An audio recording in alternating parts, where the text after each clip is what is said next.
All right, welcome. Nice to see everyone.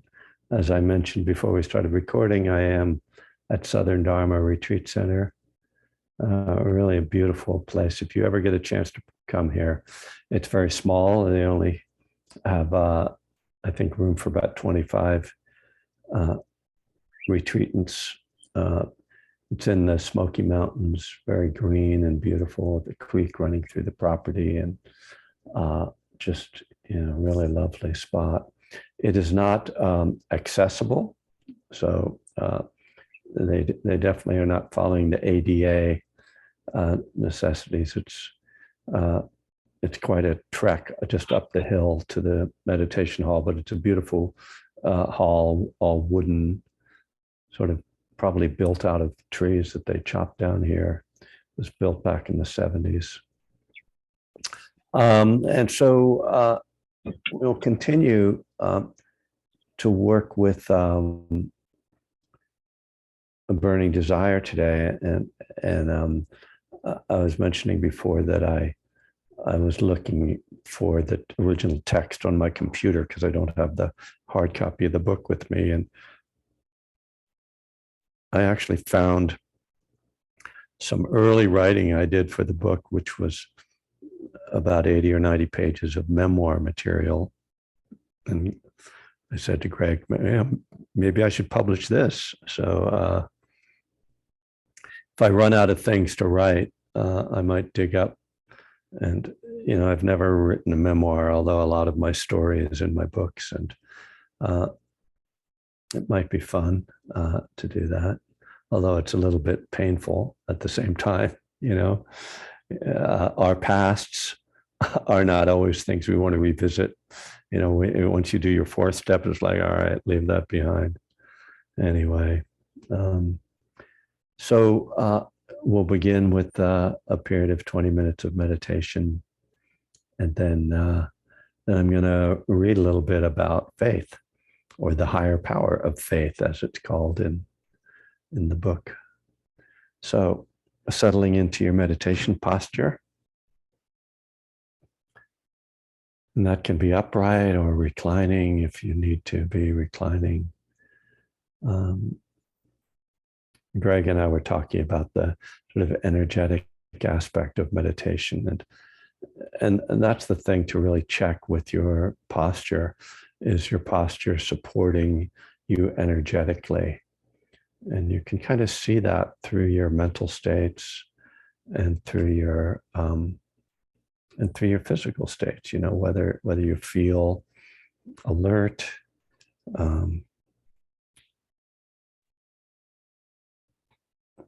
it feels agitated, or some way in which there's not a lot of clarity. It's quite interesting to see how just sometimes very subtle shifts in posture can change how you feel. I have a tendency to tilt forward, and then my head will drop a little bit as I settle. And although that can kind of be part of the calming aspect of meditation, it also can cause the mind to become a little less clear and sharp. We're always working with this balance between calming and alertness. Too much calm causing sleepiness, too much alertness causing tension or agitation. So just part of your practice to track that, to notice, where am I energetically right now? And you can close your eyes or just lower your gaze so that your attention naturally turns inward. First to the felt experience of the body,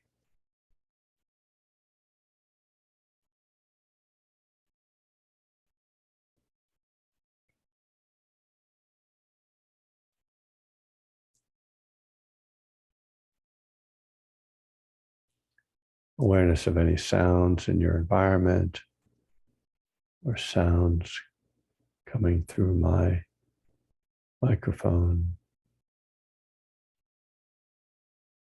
I have the ceiling fan on here, and it might be coming through as a hum. Just awareness of sound.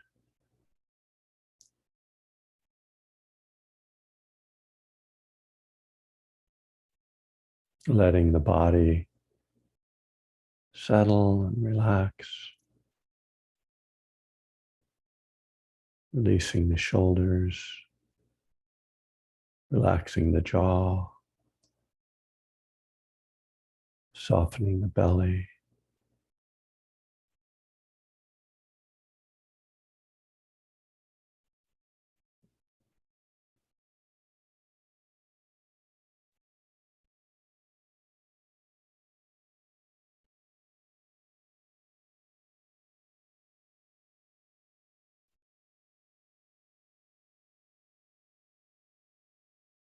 And feeling the breath moving in the body.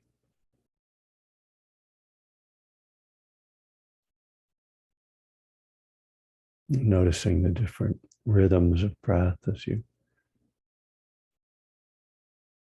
might take a deeper breath or a more shallow breath.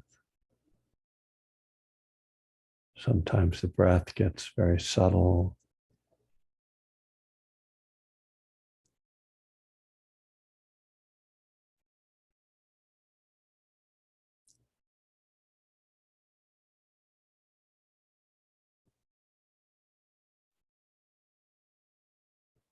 What we see in the Buddha's instruction is to be aware of the breath in tandem with other aspects of experience. So we start by feeling the breath in the body, feeling the whole body along with the breath.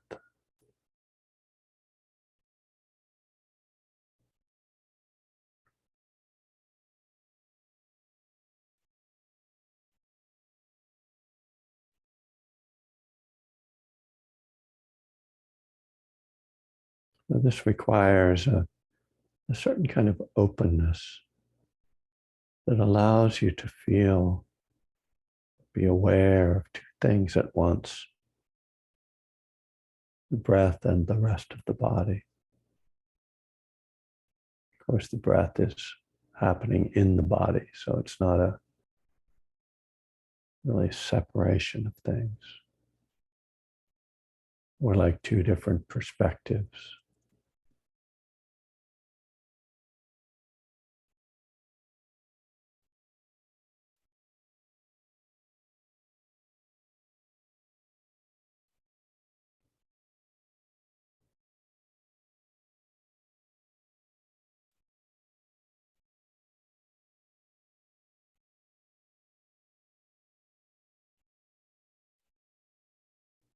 When we feel the body,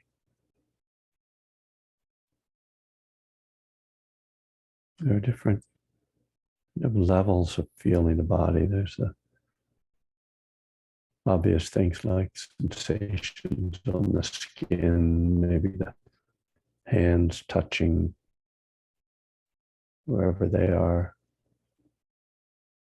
resting, maybe feeling your feet, floor.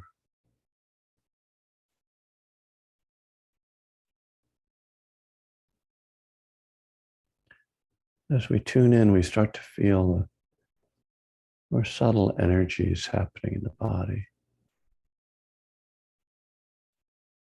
These are the energies that are referred to in yoga, prana, in qigong as qi.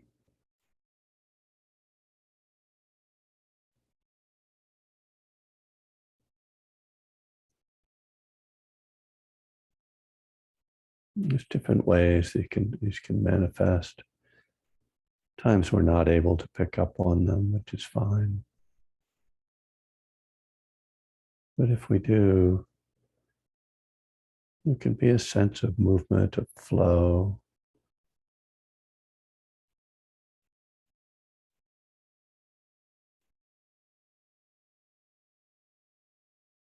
The breath moving, energy in the body is moving. This is why the Buddha points to impermanence as something we can observe happening in the body moment by moment.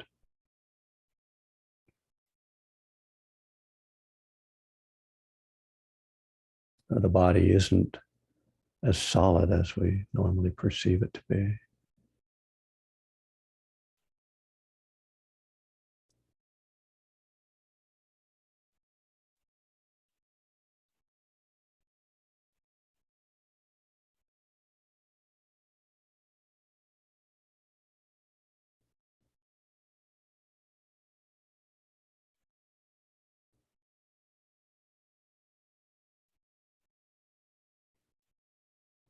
We can feel the breath in tandem with the mind, with thoughts.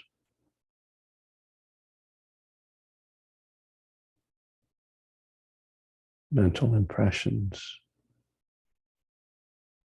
perceptions,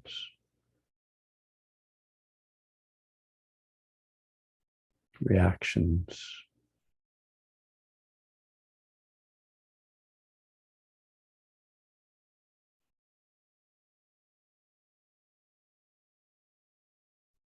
So again, the breath is the partner of the body, the partner of the mind, partner of the feelings.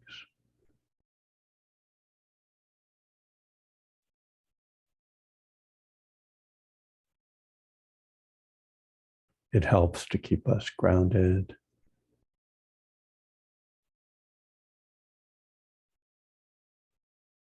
in the present moment, in the flow of the present moment, breathing in, breathing out, breathing in aware of the body, breathing out aware of the body.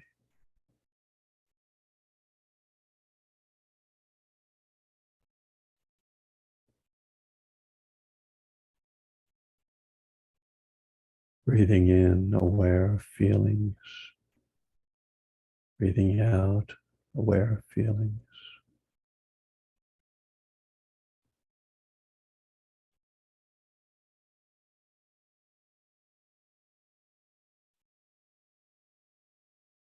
Breathing in aware of the mind, breathing out aware of the mind.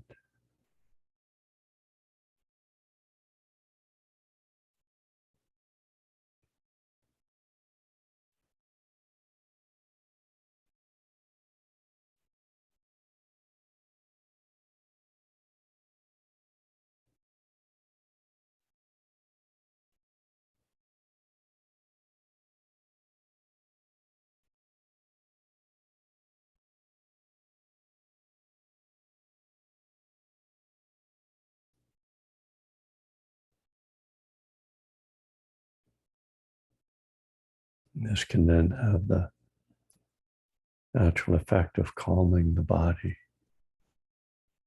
calming the mind, calming the feelings.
Right.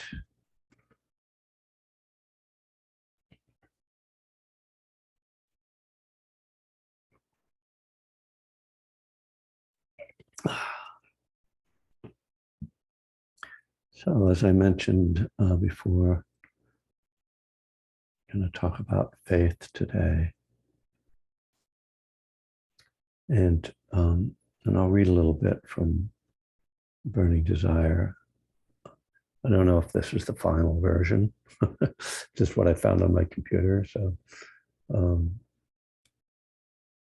there's the section called The Higher Power of Faith. And I'll say a couple things before I read it. Just, that first of all, I think a lot of people come to Buddhism thinking that there is no faith involved in it, that because it's not a theistic religion, and we kind of associate faith with theism, with God, with something magical, I guess. And so people might be surprised when they encounter, that faith is part of the Buddhist path, and it does appear, particularly in one list, the 5 spiritual faculties, and it's faith is said to balance wisdom, which I think of as kind of a balance between heart and mind, the intellect and the openness and passion of love and loving kindness, metta. So the other thing I'll say is that I think a lot of people who struggle with the 12 steps also struggle with faith, right? And this again ties in with God and theism and all of that, and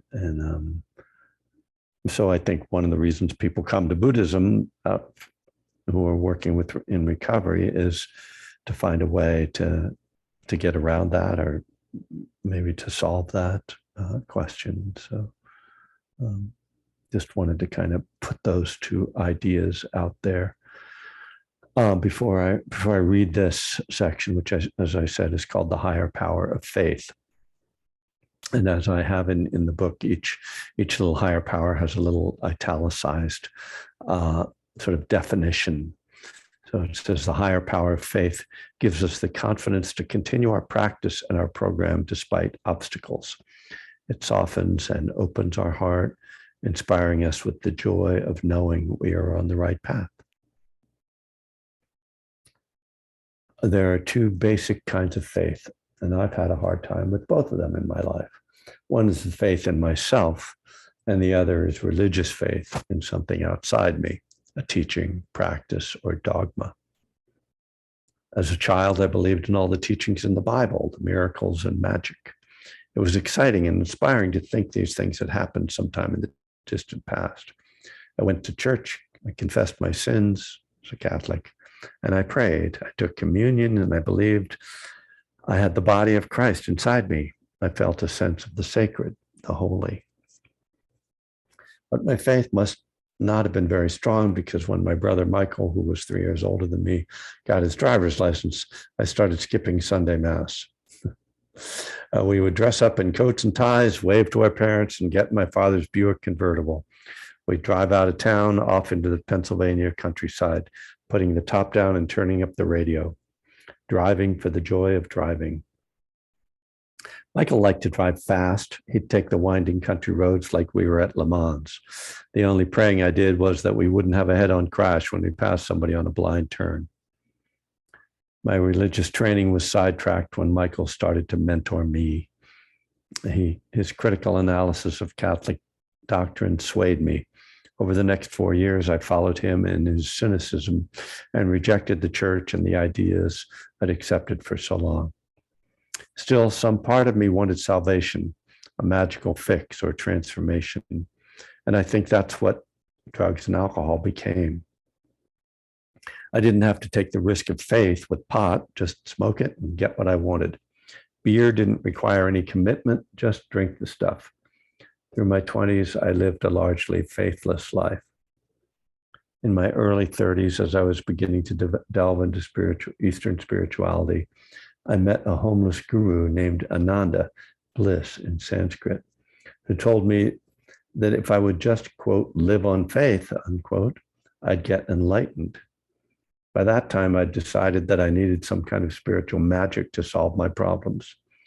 I'd been on a lot of meditation retreats and hadn't gotten what I wanted, and I felt a certain desperation. If I could just convince myself to believe in Ananda's teachings, then maybe I'd be okay. I tried to follow him, but in just a matter of months, I lost my faith, if I ever really had it. The skeptic in me was too strong, and my belief in myself was too weak. I still struggle with the outer reaches of faith. I hear stories from people I respect of miraculous events or beings they encounter on other planes, and I wonder, is it possible? Are they deluded? Is this just another metaphor or myth? I've come to the point that I don't want to be dismissive of things I haven't experienced because I've seen how counterproductive that can be. I've seen that relying entirely on the intellect can be just as limiting as holding magical beliefs. There are limits to what I can know for certain, and if I try to claim that nothing is possible beyond what I can imagine, then I limit the possibility of what I can learn. Am I really so arrogant that I think that all the possibilities in the universe are already known by my little brain? Still, I don't want to be gullible or irrational. So my attitude toward magical seeming stories is don't know. And the truth is, I don't have to know.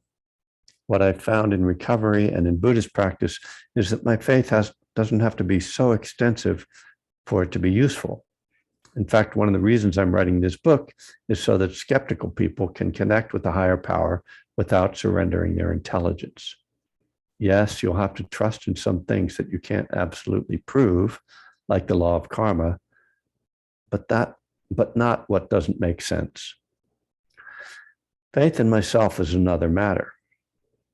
Being the youngest of 5 boys, I had a lot to compare myself to.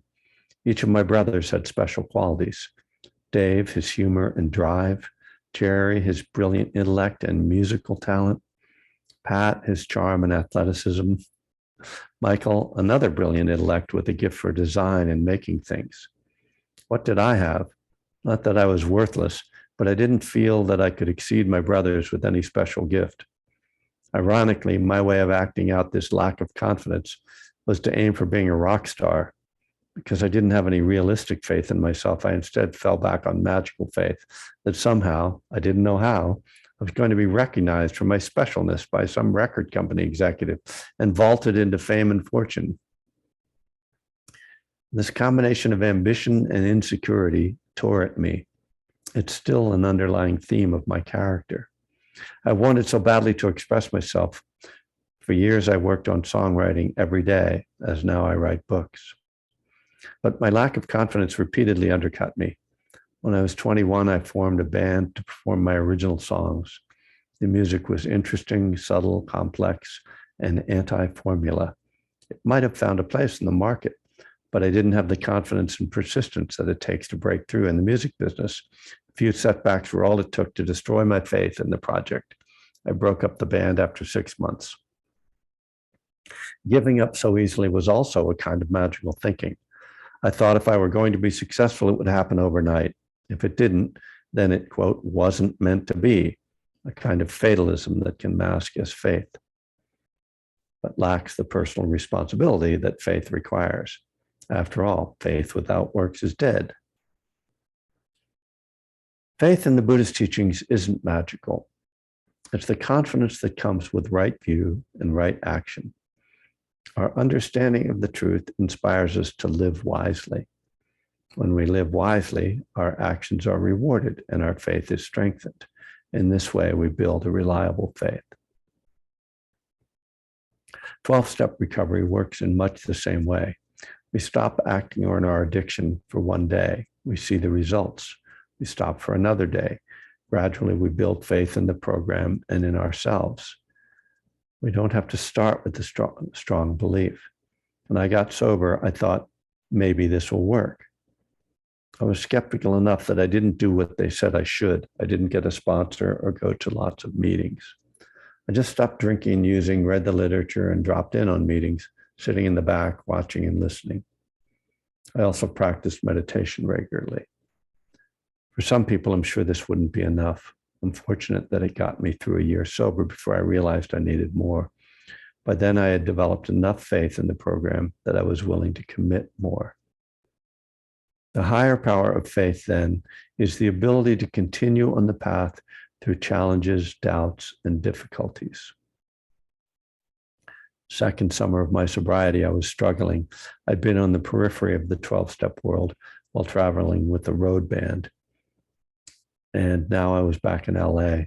I'd gone from one unsatisfactory relationship to another, and I was lonely. I was confused and didn't know what to do. In the back of my mind, there arose the glimmer of possibility. Perhaps if I get more involved in a program, I won't be so lonely and I'll be able to figure out what to do next. I started going to meetings every day. That one act of faith triggered the beginning of my actual recovery. Soon I had a sponsor and was working the steps.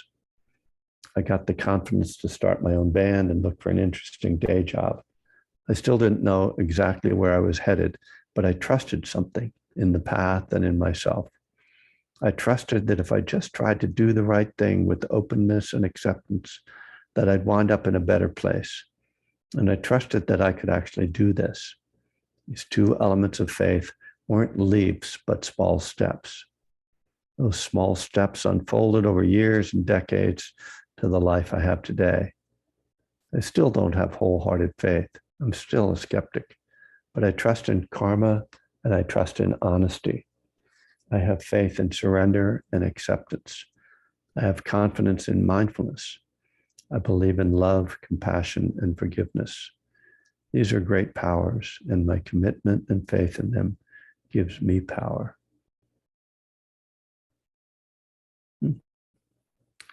Well, thank you. As I'm reading, I feel self-conscious reading all this, stuff about my own life, and I just hope that, the stories I'm telling are relevant. They're not just I hope not, they don't just seem like indulgences. I do feel as I'm reading like, oh, okay, we got somewhere useful. It felt like we had to go through the stories, which of course that's what we do in recovery, and that's normal. So I won't worry too much about it. But this question of faith is so interesting. I recently was reflecting. I was at the monastery, Abhayagiri Monastery up in Northern California near Ukiah. And, it crossed my mind to sort of ask myself why I had never become a monk. And there's a bunch of reasons, and you could, celibacy is certainly one of them. But I kind of listed this. Well, there's celibacy, but there's also like the commitment and the having to live in this certain way and follow the rules, and you can only eat, one meal a day, and all those limitations. But I finally came to kind of like the one thing that I felt I was lacking with faith, because it takes a lot of faith to surrender in that way, right? To say, this is the way to live, because I believe, and the difference between faith and belief is an interesting one. To me, belief is like a more of an intellectual thing, and this might not be the Webster's definition of these two things, but for me, belief is more kind of an intellectual thing, but faith is the thing that I can really give myself over to. In order to give myself over to something, I have to have faith in it. I can believe in something without giving myself over to it. So I believe that the monastic life is the most, in a way, the most meaningful life we can live, but certainly the most direct path to Buddhist awakening or to progress on the Buddhist path. So I believe that, but I don't have enough faith to surrender to it and live by it. And I guess as I say that, and I think, okay, well, we're here about recovery. Fundamentally, it's kind of like the person who believes they are an alcoholic but can't get sober, or believes they're an addict and can't, surrender in that to that process, which I think that is similar. I think there are a lot of people like that, and it's a difficult place to be. As both as a Buddhist who won't become a monk but I think it's much more difficult if you're an alcoholic who won't get sober, doesn't have the faith to get sober. I can live with. I don't think I suffer significantly over my, lack of being a monk, but I know that I would suffer if I had not gotten sober. So it's I think a regular question, and this. Let me just go back to one more thing that I brought up early in that reading, which was the faith in the law of karma. And this is because I think that's sort of the crux of the matter. The law of karma is really about actions and results. And, to give up drinking and using means that we believe that action is going to bring about a result that we want. It's going to bring us what we want, I guess. Or it's going to be worth it. So, and that's kind of, so, I mean, that's similar to the lack of being able to become a monastic. It's like, is it worth it? But I think that most people believe in some way in the law of karma, even if they don't know that term or have that language for it, just in terms of cause and effect. But it's so interesting how, again, people believe in it, but they're not able to live by it, and it's true that it's not exactly provable, right? I mean, we can see that certain things obviously bring about certain results, but in terms of kind of the long-term benefits of acting on what the Buddha suggests are the wisest ways to live, it's hard to have faith in, to have the wholehearted faith in that, because, and so just for example, so many people believe that it's worthwhile to meditate every day, but they can't sort of manage to do it, right? To energize themselves, to commit to doing it. And whereas we might follow the precepts, there's probably a part of us that thinks, oh, I can kind of get away with this, here and there.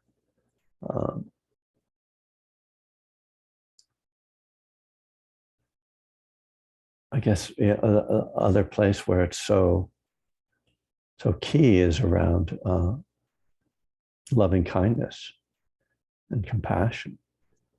If we believe that, loving kindness and compassion should be the overriding principles we live by, and yet we allow ourselves, in a way, indulge ourselves in anger. And I certainly do this around the political world, sort of indulging in resentment and anger and judgment. And the idea that, it would be more beneficial to let go of that.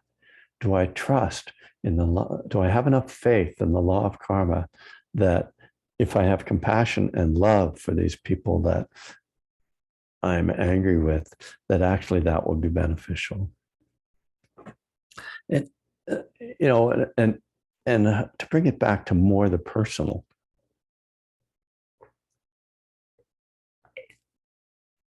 I have a friend who really struggles with anger and resentment around a work situation. And we've talked about how it would benefit them to let go, and that, but they, and again, I think they believe and understand that letting go would be beneficial for them. But the strength of their resentment and judgment sort of overrides that belief. So they don't have enough faith. And I mean, this, maybe I don't know if I'm right about this sort of distinction between belief and faith, but I think it's a really interesting one to look at in our lives, because it's the place where we really have a choice. There are places in terms of our change and our growth where we don't really have a choice, where we can't, where we're either, our conditioning is so strong that we're just swept along, or, we just, maybe we made a choice a long time ago. Like, well, I won't continue to harp on them. I'm not a monk one, but, I could become a monk now, but it's a little late, it's sort of like I've made that choice. But there are these things where we feel the pull, right? We can feel like, if I can just let go, but do I trust enough? Is it really worth it? And I think that's the question. Is it worth it? Is the thing that we're making this cost benefit analysis in our minds, which is the same thing that addicts make. Is it worth it to stop drinking and using? What'll I get out of that? And of course, most of us, before we stopped, we thought, oh, my life is going to be so boring. It's going to be such a drag. Who am I going to hang out with? Whatever our story is, because we don't understand what we're doing to ourselves, and we don't understand recovery. And when you see how happy the monastics are, it's pretty much the same thing. It's like, yeah, they're pretty happy. It seems to really work. I don't know. I don't see a lot of depressed monks, although I'm sure there are some. Anyway, I've kind of gone a little back and forth here, but I hope it's a helpful reflection for people to think about faith in our own lives, and however it affects you. And I know most, if not all of you, are pretty well established in your recovery. So you probably have real faith in recovery, which is something to take joy in, right? To really appreciate, wow, like I have this gift. As we can look at the world and see, like, a lot of people who don't have faith in a spiritual path, and so it's really a gift to have that. But maybe to reflect on, where there is that edge for you around faith, and maybe, as I suggested, sort of looking at the belief versus faith line, if that's a useful one for you. So thank you for listening, and we have a little time. If anyone would like to ask a question or share a reflection, be happy to hear from people.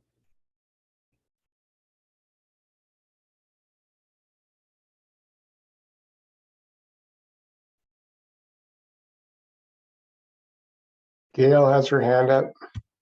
Oh, thanks, Steve.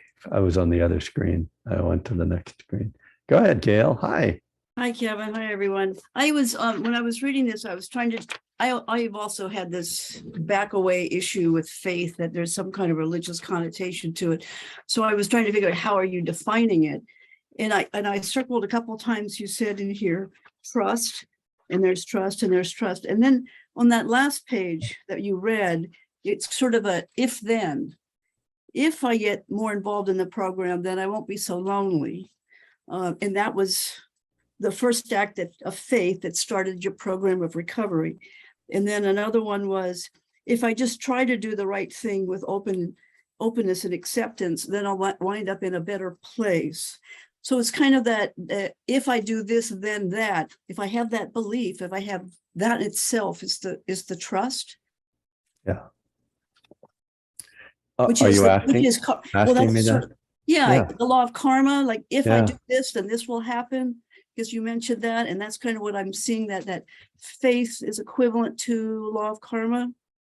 Yeah, I think it's not equivalent to the law of karma. It's more that we need to have faith in the law of karma. But yes, I think you're hitting right on it. That I think that the what makes faith in the law of karma is that we trust that something beneficial is going to happen, but we don't know what it is. And that's why there's faith involved. Like, if I put my money in the machine and a product comes out, there's no faith involved in that, because, it says there with $1 put there that you get that out.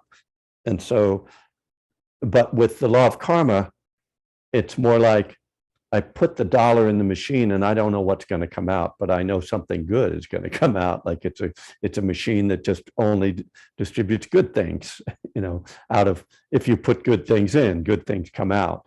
And so that's like the third step. We turn our will and our lives over, right? So this is why it's tied in with higher power. It's turning it over. And that's the tricky thing about the law of karma, that there isn't a guaranteed return. It's just a general rule that if we do something unwise or selfish, that it's going to tend to be, something unpleasant that arises out of that. If we act skillfully and wisely, it's going to tend to be something positive, but we're not in control of that. So, but I appreciate you asking about the definition of faith, because that was a gap in both what I wrote and in what I've said today. In terms of Buddhism, the word for faith is sada, S-A-D-H-A. And indeed, it does mean something more like trust or confidence. And there's levels of faith. Sharon Salzberg has a great book called Faith, and it's kind of a memoir of her relationship with faith.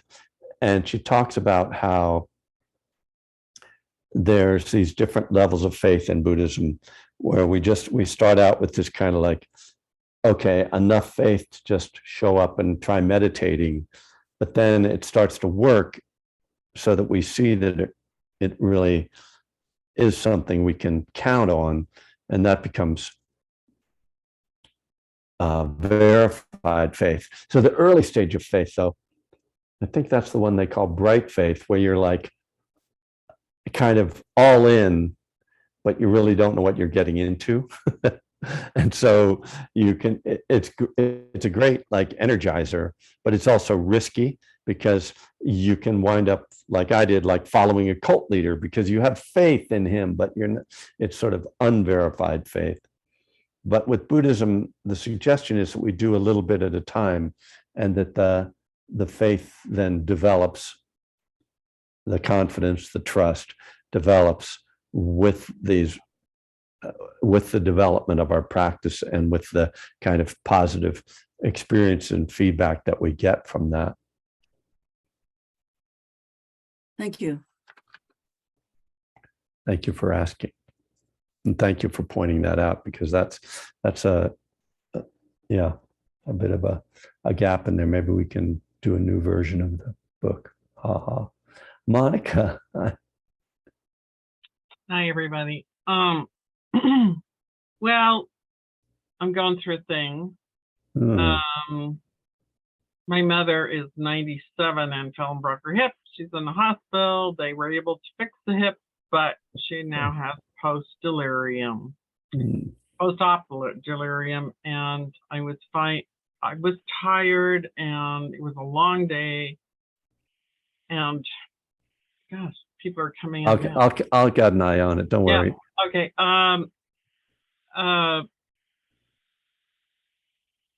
It was really, really hard and to be Yeah. skillful. I found it so challenging to be skillful last night.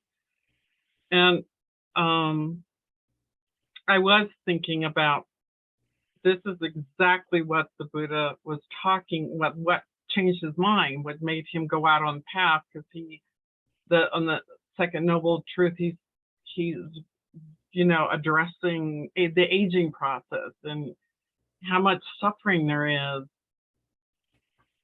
But it's, so I'm being challenged right now. I don't know what the question is, but I'm being really challenged to not take on this suffering that is someone else's when they're shouting obscenities at me. Mm. So, Well, I don't know if that's taking on someone else's suffering. It's pretty painful being in that circumstance.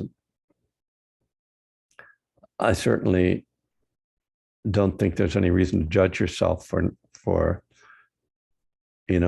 not acting like a perfect bodhisattva under the circumstances.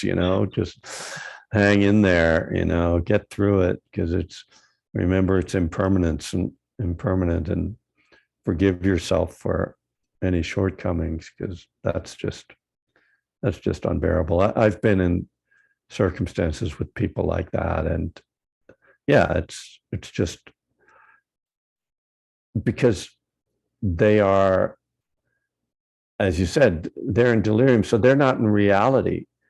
So it's very difficult to okay, how do I help this person when they don't want to be helped, and they think reality is something different, and you're just helpless. Well, I think I'm especially, this has come when I've had troubles with one of my sons. I think it is so much harder when it's a family member. Of course, it's your mother. I mean, God, it's terrible. I'm really sorry you're having to go through that. Thank you. 97, huh? Thanks, but no thanks. It used to be 70 was a full life, 70 years. Anyway, I was thinking about how, I might have said this the other day. No, I was walking down the street thinking about death, as I tend to do. I think it was just, I was seeing some bees, and thinking about how they're impermanent, and thinking about how wanting to live for a really long time is greed, and then it's what makes me think that I deserve to live any longer than I'm going to live. That's just not. Anyway, it's not fully formulated in my mind. When I figure out what I'm trying to say, I'll tell you. But it reminded me of people who want to have all the money. I want to have all the money and all the time. And I want to live stop, let go.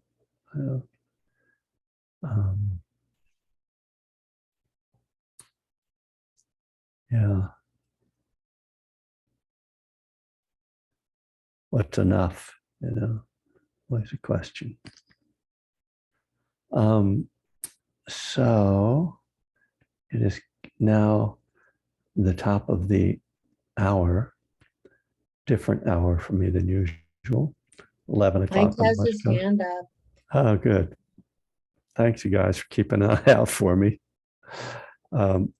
Before I call on you, Mike, just to mention that I will be in Asheville on September 5th.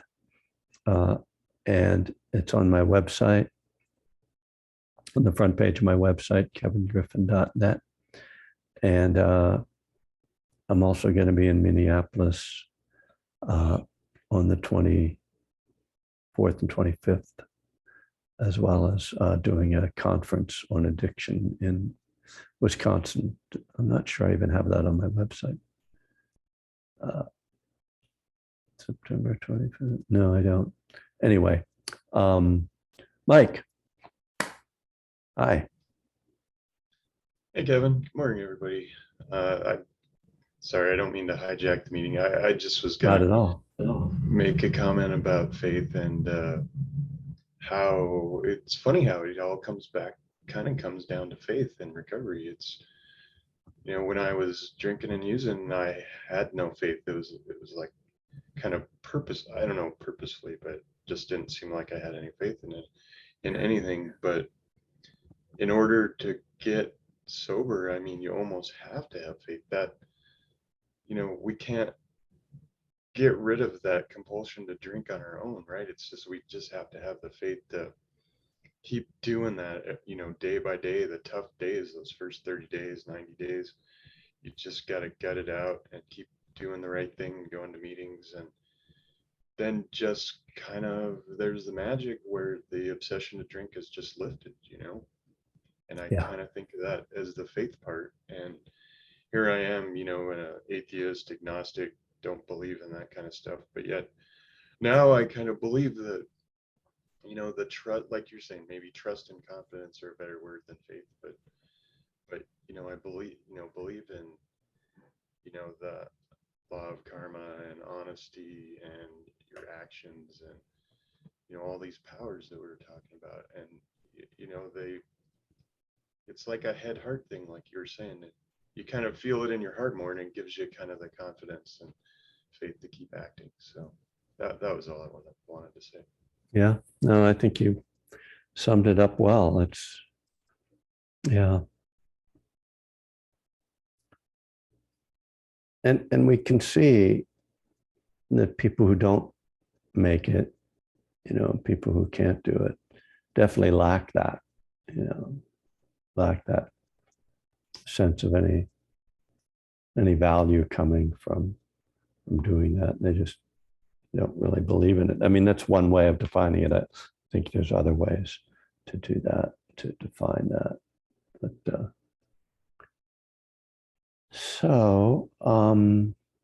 I also wanted to mention that my book that some of you probably already have, that's being re-released by Shambhala, Living Kindness. There, if you don't have it, you're interested in it, you can pre-order it at this website, and you can get, there's a 30% discount if you use the code LK30. Living Kindness is not a recovery book, certainly relevant to recovery, but it's about the Buddhist teachings on loving kindness and compassion, and sort of reflecting on some of my sort of questions about those practices. So kind of taking my typical somewhat sideways approach to Buddhism, sort of asking questions that I don't think are asked enough. So if you're interested, you can pre-order that. It's supposed to come out on December 27th, post-Christmas. I don't know why they picked that date. I'm like, what are you doing?